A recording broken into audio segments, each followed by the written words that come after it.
Hello po mga kapraps. Ito po ay isang farm lot na for sale dito sa Liliw, Laguna. Yan, tabing kalsada lang po ito mga kapraps. Nasa 8 minutes travel time lang papunta sa town proper. Ang frontage nito mula dito hanggang doon po sa Hawan.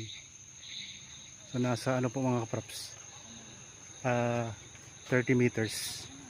Mayroon ng access ng kuryente at mayroon na rin pong access ng tubig dito. Yan, itong direksyon na to papunta po yun sa town proper ng Liliw. Yan mga kapraps, paliliw po yan.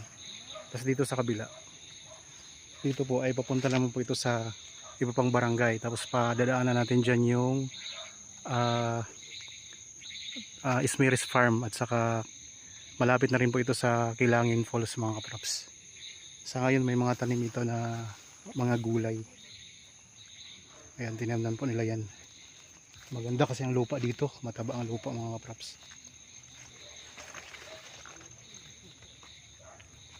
Yan, mismo tabi lang ito ng kalsada. Pwede nyo tayuan ang inyong bahay kung gusto nyo tumira dito sa bayan ng Liliw. Tapos pwede na rin po kayong magtanim dito. Kagaya nyo, no? Tataba ng mga pananim dito mga kapraps. Oh. Tingnan nyo. Yan. So 1,300 square meters ito, titulado dito sa Liliw, Laguna.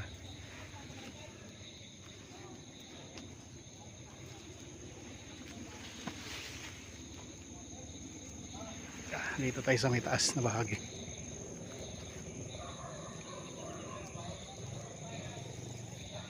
Yan, paislo po siya dito mga kaprops.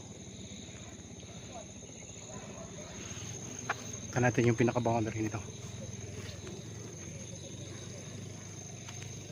Yan, ito yung pinaka-boundary mga kaprops sa likod.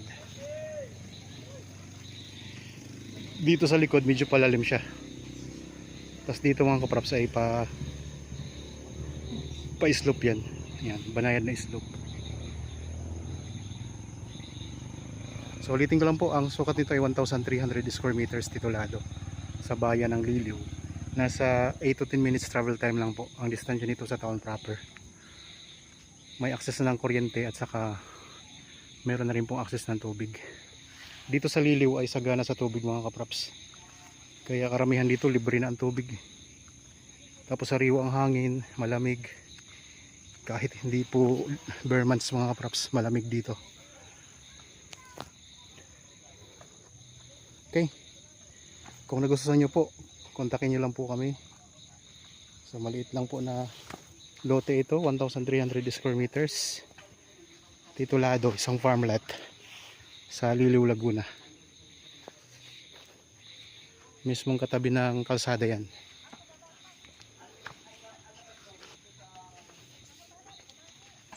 Okay, balik na tayo dito sa kalsada mga kaprops. Hindi ko na ikutin kasi maliit lang naman to. Tanaw na tanaw nyo na. Kitang kita nyo na po. Yan lang po ang kalsada. Okay, maraming salamat mga kaprops sa inyong panonood.